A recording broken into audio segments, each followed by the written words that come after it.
This short video will provide you an overview of what are standards, focusing on the two sets of science standards currently being used in Maine.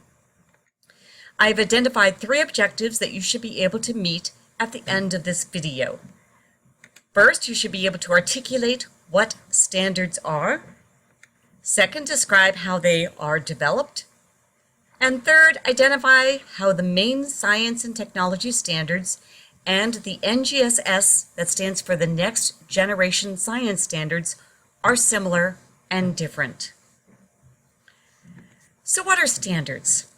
First, they are a way to measure, just like a tape measure can measure height. Measuring cups can measure ingredients when you're cooking. A scale can measure weight. Educational standards measure student performance.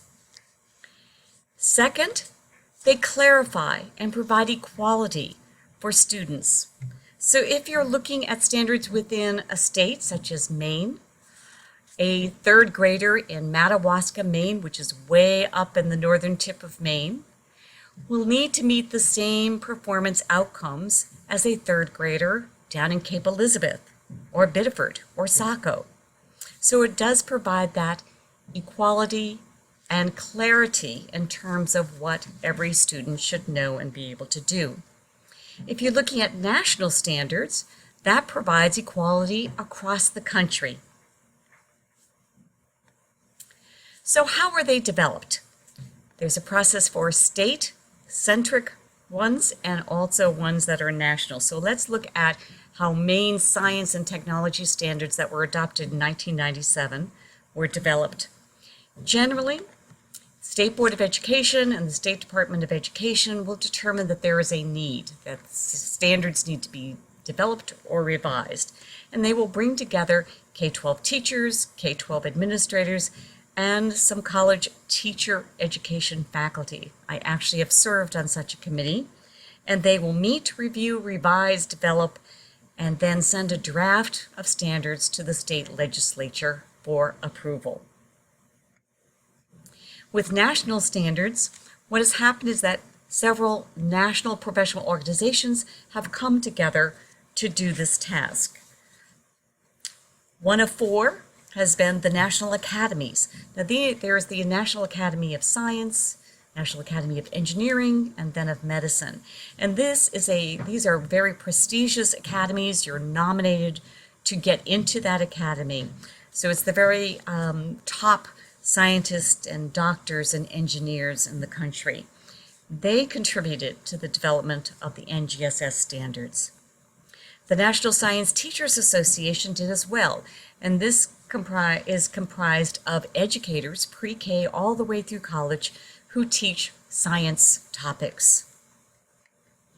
And then there is the American Association for the Advancement of Science, AAAS, and this is an organization not so much focused on teaching, but on science research. So these are scientists who come together in terms of focusing on and reporting on their research. They also contributed to the NGSS standards.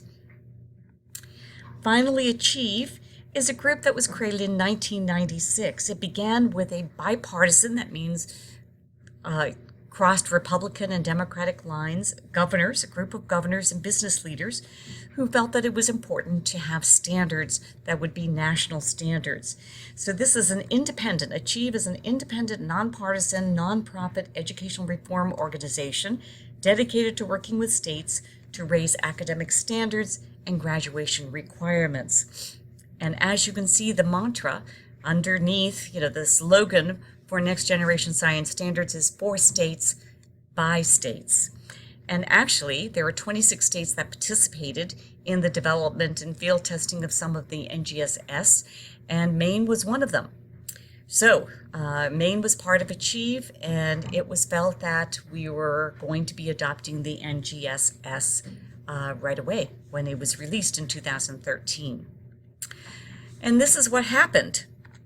NGS is voluntary for states to adopt. It's not required, and so every state can adopt or not adopt. About that time, Governor LePage was elected, Governor LePage is a very conservative governor in which he's very state-centric and was opposed to going with national standards. You should note that the Common Core had already been approved by the Maine legislature, so those were in law adopted, but the NGSS came out after he was elected and he was opposed to them. At that time, too, there has been some backlash on these countrywide or national standards. There has been some miscommunication. Some people have said these are federal standards. They are not. As you can see by the organizations, the professional organizations that went into designing them, it was not the federal government. So to remind everyone, the Common Core and the NGSS were not developed by the federal government at all. But that was miscommunication, and that did cause some backlash as well. However, many school districts moved to the NGSS to align their science curriculum in anticipation that the NGSS would be adopted eventually. Some have not. And Maine Department of Education actually lists both on their site under standards. Therefore, that is why I require that you know both standards, the state ones and the NGSS, the national standards, because depending on the school system that you go to, they may align their science curriculum to the state ones or to the NGSS. So let's look at them together and look at the similarities. And one similarity is the format of the standards. Both standards have grade level specificity. Now you will see that the Maine Science and Technology will cluster some grades together in elementary. So they put the pre-K2 together in a cluster, the 3-5, and then middle school, and then high school. The NGSS, you will see that they actually go grade by grade, kindergarten first, second, third, fourth, fifth. Then they cluster middle school together. Then they cluster high school together. There are some clustering down in elementary, but most of the performance outcomes are in the elementary level are grade by grade. So there is grade level specificity, a little bit of difference in terms of what they cluster, how they cluster them.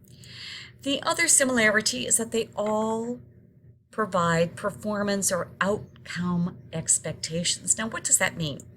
It means that this is not a curriculum. You are not told what the lessons are. You are not told what the activities are. You as a teacher will determine that, but you are told what your third or fifth or eighth grader should be able to do and know by the end of that grade level.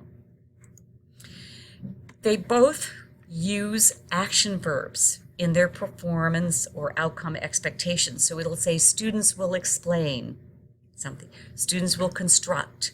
It's very action oriented.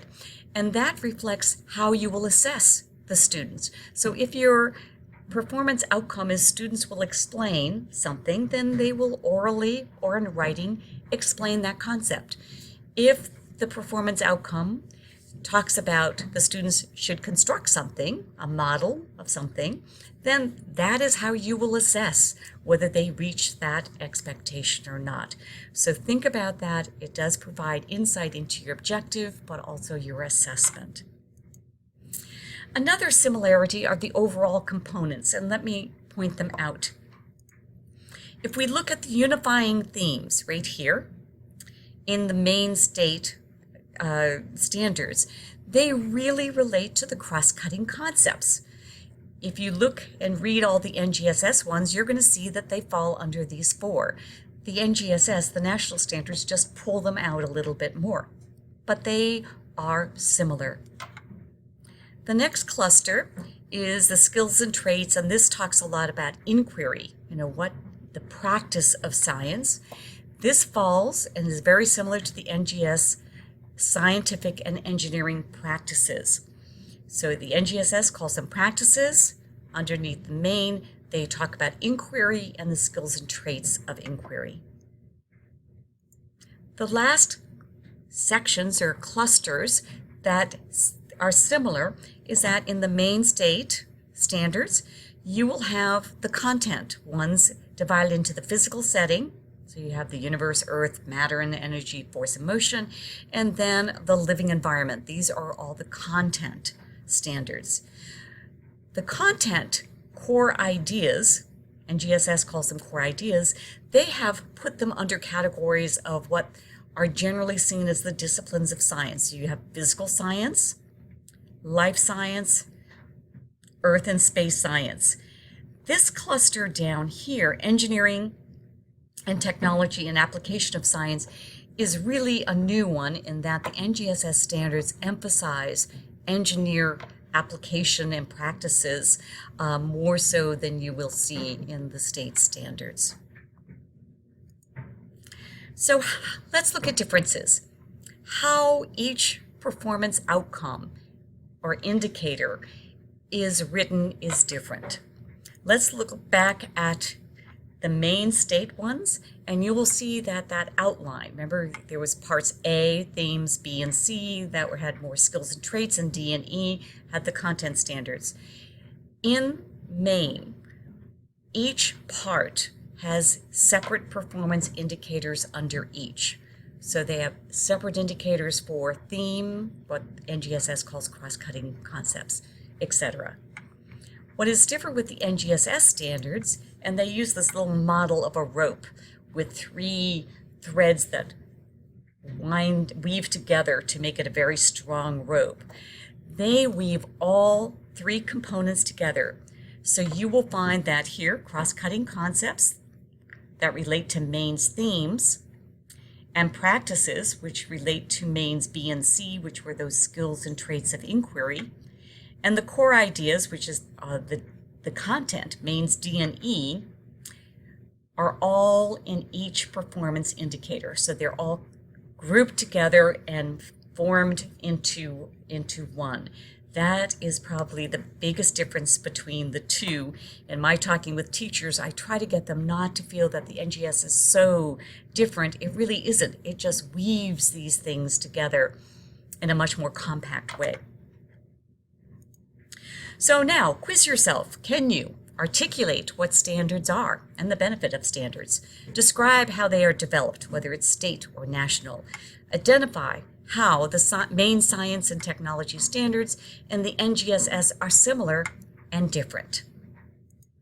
This is the end of the first video. Please check out the other 2 videos. One will really talk about focusing on using the Maine standards, and the second one will focus on using the NGSS standards. Take care.